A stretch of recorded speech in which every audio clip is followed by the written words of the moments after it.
안녕하세요. 평생투자 파트너입니다. 네, 오늘은 2018년도 8월 7일. 네, 오늘은 화요일입니다. 자, 오늘도 오전 시황 한번 보고 적립식 투자 관련한 책 한번 진행해 보도록 할 텐데요.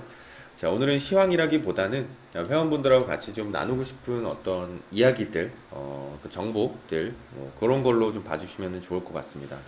자, 보겠습니다. 주식을 하다 보면은 지지와 저항이라는 이야기가 자주 등장을 하죠.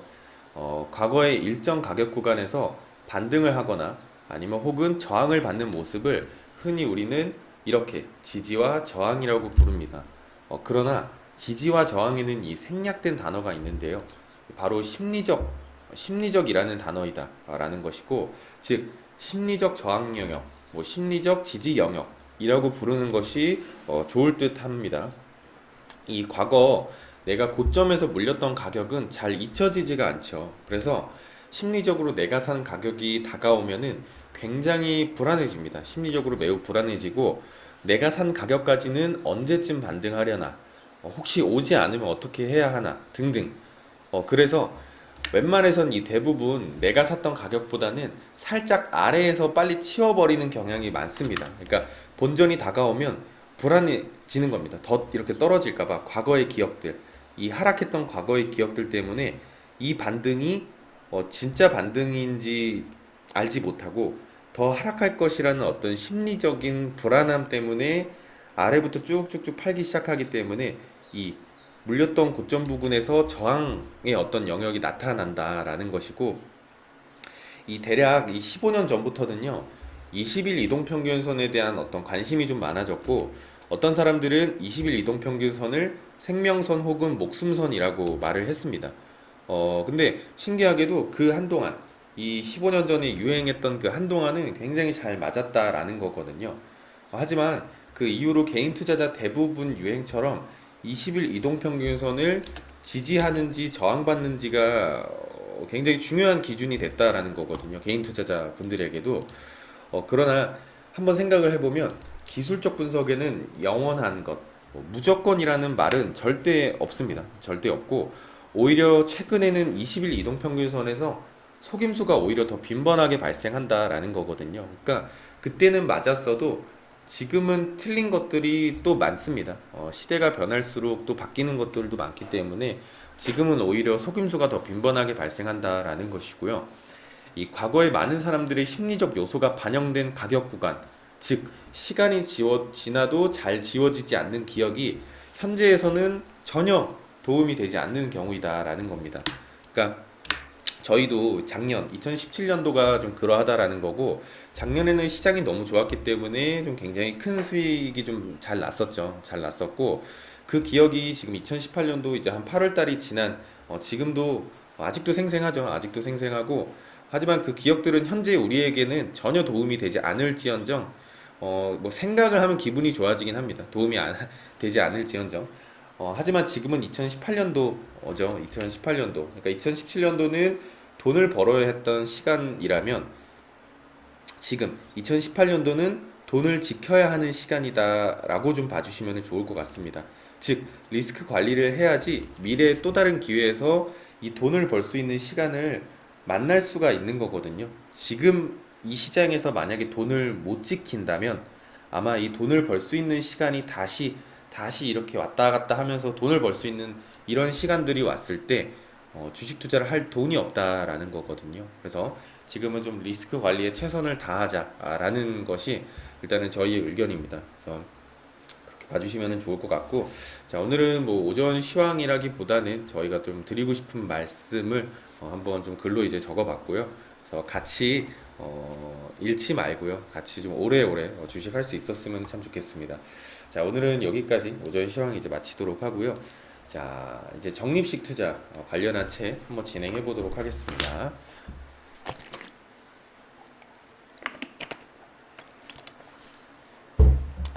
네. 자, 이 적립식 투자 이 두 번째 시간에는, 자, 제목을 한번 보겠습니다.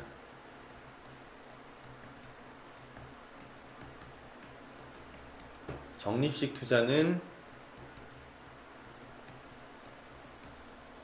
투자 기간에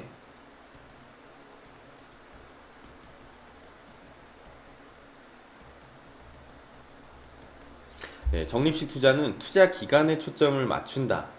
라는 겁니다. 그래서 책 내용을 한번 같이 좀 읽어보도록 하겠습니다. 자, 앞으로 시장 전망이 어떻게 될 것 같습니까? 지금 들어가는 것이 좋을까요? 아니면 조금 더 기다렸다가 시장이 하락하면 들어갈까요? 아마도 이런 질문들은 이 펀드 투자자들이 가장 궁금해하는 이제 거실터이다라고 이제 하고요. 경험적으로 보더라도 투자란 이 타이밍의 예술이다라고 이제 책에는 표현을 하고요. 같은 펀드에 가입했다 하더라도 어느 시점에 가입했느냐에 따라서 수익률이 정말 천지 차이인 경우가 허다하죠. 투자자들이 정확한 시장 타이밍을 알고 싶어 하고 그런 예측에 기반해 투자 여부를 결정하는 것은 어찌 보면 당연한 것이죠. 그런 것을 원하는 것은. 그래서 시장에서는 뭐 타이밍의 어떤 뭐 마술사, 뭐 주가 예측의 귀재라는 어떤 좀 살짝은 오글거리는 별칭을 얻은 투자 어떤 전도사들이 항상 이렇게 우후죽순처럼 이렇게 생겨납니다. 생겨나다가 그런 마술사와 기재들은 단 한 번, 단 한 번의 잘못된 예측으로 시장에서 그냥 바로 사라지기도 합니다. 굉장히 많은 사례들이 많았거든요. 그래서 여기서 우리는 어떤 시장 타이밍과 관련해서 근본적인 질문을 던져야 할 필요가 좀 있습니다. 과연 시장을 예측할 수 있는가? 라는 어떤 이 근본적인 질문이죠. 결론부터 얘기하면 시장 타이밍 예측은 말 그대로 예측의 영역이지 현실 세계의 것은 아니다라는 겁니다. 그러니까 그 증거로 이 미국 사례를 책에 한번 댔는데요. 한번 좀 같이 보도록 하겠습니다. 이 스탠포드 번스타인 그 컴퍼니의 어떤 연구 결과에 따르면은 1926년부터 1993년까지 수익률이 가장 좋았던 60개월간의 어떤 연평균 수익률은 11%였다라고 합니다.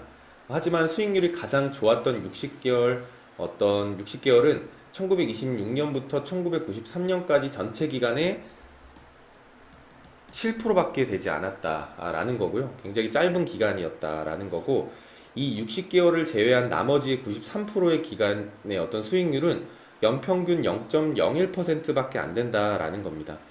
또 다른 분석 결과도 있다라는 건데, 지난 1980년대부터 1990년대까지 어떤 미국의 대표 우량주 500개로 구성된 S&P 500 이 지수의 연평균 수익률은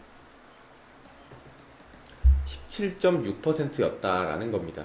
이 기간 동안 수익률이 가장 높았던 10일 동안, 그러니까 꾸준한 게 아니고 원래 이렇게 왔다 갔다 하다가 한 번 이렇게 또 튀져 올라가는 이런 경우도 있는 거잖아요. 그러니까 수익률이 가장 좋았던 10일 동안 주식 투자를 만약에 하지 못했다면 수익률은 12.65%로 낮아지고, 수익률이 가장 높았던 20일 동안 현금으로 보유하고 있었다면은 9.3, 만약에 30일간 주식 투자를 하지 않았으면은 6.5% 수익률을 기록했다라는 겁니다. 한 자산운용사에서 제시한 분석 결과도 이와 크게 다르지 않다라는 건데, 이 2002년 1월부터 2008년 1월까지 6년간 한국 증시에 1만 달러를 투자했다면 수익금은 3만 6천 달러가 되었다라고 합니다. 그러나 주가가 많이 올랐던 10일 동안 투자하지 않았다면 수익금은 2만 4천 달러로 줄어들고, 만일 주가가 많이 오른 30일 동안을 놓쳤다면 어떻게 됐을까요? 원금까지 까먹어서 9천 달러로 다시 쪼그라들었다라는 겁니다. 여기서 이런 질문을 한번 스스로에게 던져보자라고 하는데요. 전체 투자 기간 중에 정작 돈을 벌어다 주는 짧은 기간을 정확히 맞출 수 있는 사람이 몇이나 될까라는 겁니다. 그러니까 신이 아닌 이상은 이것을 맞출 수 있는 사람은 좀 없을 것이다 라는 겁니다. 그 사람이 매우 뛰어난 투자가다 하더라도 정확하게 수익을 내주는 짧은 기간을 예측하는 것은 그의 능력 밖으로 보는 것이 상식적인 판단일 것이다 라는 겁니다. 당연하죠. 시장은 맞출 수 있는 영역이 아닙니다. 대응을 하는 영역이기 때문에 이 시장 예측은 사실 우리의 통제 이 밖에 있는 변수라고 생각을 해주시면 좋을 것 같고요. 주가가 오르고 내리는 것을 시장 위험 또는 고유 위험이라고 합니다. 이것은 시장 자체가 가지고 있는 어떤 가격 변동 위험으로 이 인간이 통제할 수 있는 것은 아니다라는 건데요. 그렇다면 이 시장 위험에 우리가 대비하면서 수익을 내는 길은 무엇일까 한번 생각을 해보면 그중 한 가지 방법은 우리가 통제할 수 있는 부분에 초점을 맞춰 펀드 투자를 하고 자산 관리를 하는 것이다라는 겁니다. 이 투자 성과에 결정적인 역할을 하면서 과소평가를 받는 부분이 있는데요. 바로 시간축과 자산 배분이다라는 겁니다. 내가 어느 정도 기간 동안 투자할 수 있는가는 스스로의 어떤 의사 결정에 의해 통제할 수 있는 영역이죠. 그리고 투자 자금도 어떻게 나눠 분산 투자를 할 것인가도 나의 통제 영역 안에 존재합니다. 더 다행스러운 점은 이 두 가지 변수를 잘 통제하면은 성공적인 투자 성과를 얻을 수 있다라는 사실인데요. 네, 그래서 이제 먼저 시간축의 중요성에 대해 한번 좀 알아보겠습니다. 자, 흔히 투자를 할 때 사람들은 수익에 초점을 맞추는 경향이 있습니다. 특히 주가가 상승 시기에 있을 때일수록 이런 경향은 더욱 심해진다라는 것이고, 이런 시기에 나타나는 현상 중 하나가요. 바로 펀드 갈아타기입니다. 굉장히 빈번하게 일어나는 이 일이고, 갑돌이가 만약에 A 펀드에 가입해서 50%의 수익률을 올렸는데 자신이 가입한 펀드는 만약에 10%의 수익에 불과하다면 사람들은 상대적 비교에 따라서 어떤 박탈감으로 인해 더 나은 수익률을 올린 펀드로 발길을 돌리죠. 반면 주가가 하락하면은 반대의 상황이 벌어질 수 있습니다. 이 수익, 그러니까 손실에 대한 관심, 어떤 수익과 손실에 대한 관심은 밀리고 시장이 언제 회복될지에 어떤 주로 관심이 모아진다라는 거고, 얼마나 덜 잃었느냐에 대한 비교는 없어지고요. 오로지 손실에만 초점을 맞추기 때문에 시장이 좋아져서 원금 회복이 되길 기다립니다. 인내심이 없는 투자자들은 손실을 견디기 어려워서 중도에 환매를 해버리죠. 아이고. 중도 이제 환매를 하기도 하죠. 이런 식의 움직임은 어떤 앞서 얘기한 시장 타이밍과 그에 따른 수익을 노린 투자법에 해당한다라고 볼 수가 있습니다. 반대로 손실을 보지 않기 위해 어떤 방식으로 투자하면 좋을까라는 접근법을 한번 취해보자라는 건데요. 이런 식의 사고법은 가격 변동은 내가 통제할 수 없기 때문에 위험을 관리하고 손실을 줄이겠다라는 수동적 접근법이죠. 수동적 접근법에서 중시하는 것은 시간의 길이입니다.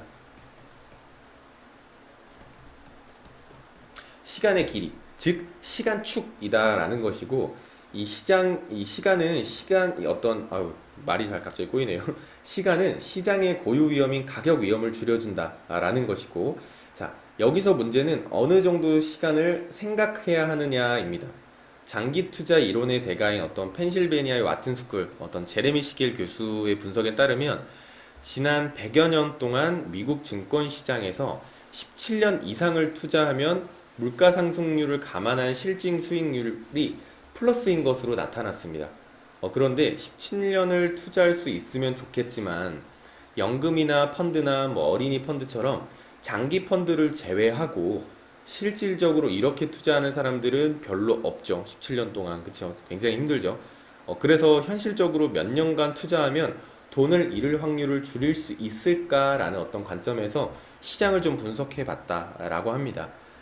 미국의 500대 우량 기업으로 구성된 S&P 500이죠. 이 지수를 기준으로 보면은 1926년에서 1991년까지 66년 동안 투자 시점을 언제 선택하더라도요. 4년간 투자하면 돈을 잃을 확률이 대폭 줄일 수 있었다라는 거고, 63년 동안 단 한 차례만 마이너스 손실을 기록했는데 그때가 바로 1929년 대공황 이후의 기간이다라고 합니다. 이 기간은 미국의 어떤 국민들의 25%가 실업자일 정도로 굉장히 극심한 경제 침체와 디플레이션을 겪은 시기였다라는 건데요. 이 기간을 제외하고는 4년만 유지하면은 기간별 차이는 있지만 플러스 수익률을 기록할 수 있었다라는 겁니다. 그러니까 우리나라의 경우도 기간에 초점을 맞출 경우 손실을 볼 확률이 크게 줄어든다라는 겁니다. 이 1980년에서 이제 100으로 시작한 이 코스피 지수는 단순 계산으로 28년 동안 우리 지수는 대략 한 15배, 15배 정도 성장을 했습니다. 지금 더 성장했죠. 지금은 이게 이제 1500포인트 기준에서 책을 이제 썼으니까요.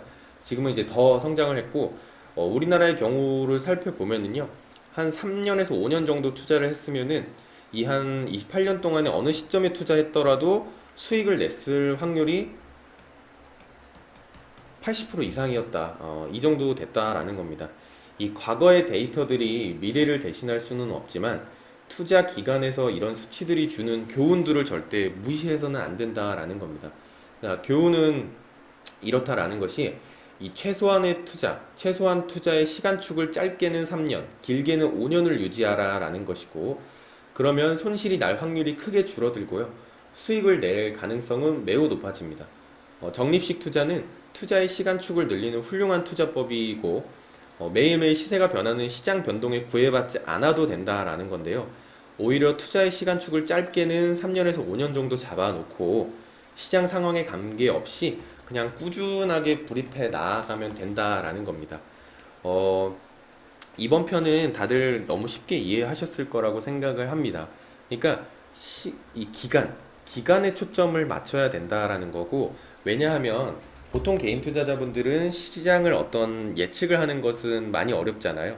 시장을 맞춘다라는 거는 사실 뭐 전문가라고 하는 사람들도 시장을 정확하게 딱딱딱 맞춘다, 100% 맞춘다라는 거는 불가능한 일이죠.